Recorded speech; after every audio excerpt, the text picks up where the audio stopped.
And we have a question here from, this is an interesting one. We have a question from David and Wendy Gross. And David Gross, one of my favorite people and most influential people of all time. We've never talked to him about it on the podcast, but I have told him this in person. Mr. Gross, as I can't even call him David because it seems weird, but Mr. Gross was my, what grade would it have been? He was my volleyball coach in high school, but I think it first started in grade 10, either grade 10 or 11, and has been one of the most influential people in my life because he was one of the very first people, and it's a brilliant coaching tactic / life strategy, is very like day one or like week one of tryouts. He said something to me, he kind of pulled me aside. Maybe it wasn't even aside. He did it in front of everyone.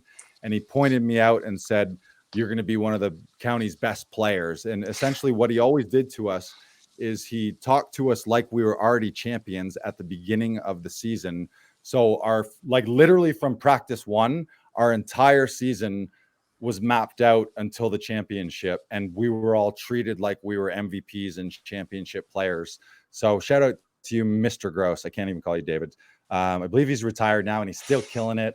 And he was like borderline, looked like an Olympian when he was our coach too. So literally all through high school, when he was our volleyball teacher and coach, he was also the best volleyball player in the room at all times. So he'd just be crushing balls at us. So I really appreciate that. And I'm glad that you're tuned in. But answer the question, what is your ultimate goal? Let's throw that to Camille, our guest right here. I'm going to assume it's for you.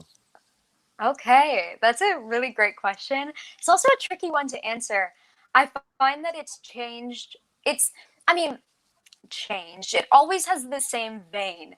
It's always to do with performance and performance on a large scale where I can reach a lot of people, where I can have a big impact, where I can share my storytelling on a grand scale. So for what I mean by it's changed is maybe when I was in high school, it was, I want to be on Broadway.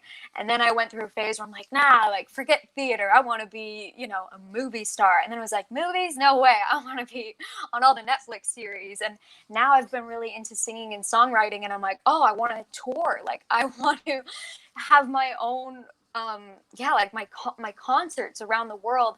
And it's funny that you say that because I just had a conversation. My best friend, Jonathan, we're very similar, which is why we get along. We're both very ambitious and really, he's very positive too and outgoing and just has such an expansive mindset. And he's got me beat because he's got all of that stuff that he wants to do. Plus he wants to be an Olympic figure skater and a professional swimmer. And he has so many big dreams. And we had this conversation about why do we have to limit it to one thing? Why do we say, I just want just this? I want to be on Broadway. Because then what happens?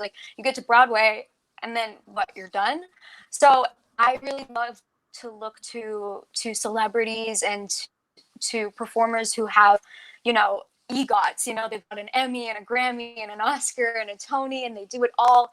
Ben Platt's a really good example. He's been on Broadway, then he got his own Netflix show. He's released all his own original music. Now he's starring in the Dear Evan Hansen movie. So I don't want to ever limit myself. I want to do it all. Film, television, Broadway, music. And don't anyone ever limit yourself to one goal. So the short answer, Mr. Gross, is she wants total domination. Yeah.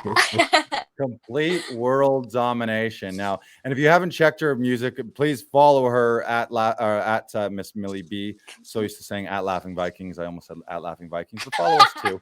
And and we played one of her songs. We're going to play a song later, but right now we did a little digging into the archives.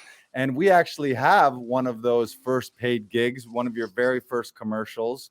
And you might spot Miss Millie B here playing, I believe, a little egg, I believe. You got it queued up there, BK Broiler? I hope so. All right. Ready, and...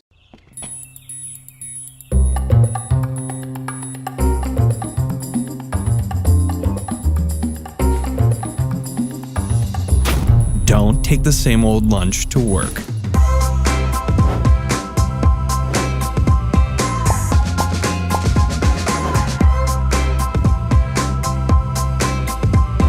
Try new Cloverleaf Bistro bowls and turn over a new leaf. Maybe we don't have a clue. Well, actually, I really want to kind of continue on the ultimate goal question for just a little bit, because Lars, I'm actually excited to hear, what is your ultimate goal? I think it's very similar to what Camille just said. I do stand up, I do acting, I dabble in music, and I want to do all those things, and I want to do them at a top level. I think it's to be amongst the masters and to be in the big leagues, no matter what you're doing. But that means continual growth and continual striving. It's like, yeah, you get to the point where you win an Oscar, then what? Well, do you win a second Oscar, or do you start a charity, or do you flip to stage and start doing Tony stuff? It's like you just want to do whatever you're doing at the max competitive level, where you're constantly growing and constantly challenging yourself. And presumably that if you're doing something at a level of mastery, then one of the byproducts eventually is probably a lot of money and or a lot of recognition. But I don't think anyone's probably shouldn't be doing it strictly for the celebrity or the recognition or anything strictly for money. But if you're doing something that you love and you're fucking killing it at it, then you're probably going to be rewarded handsomely or prettily for that. So yeah. Nice. Yes. That's fantastic.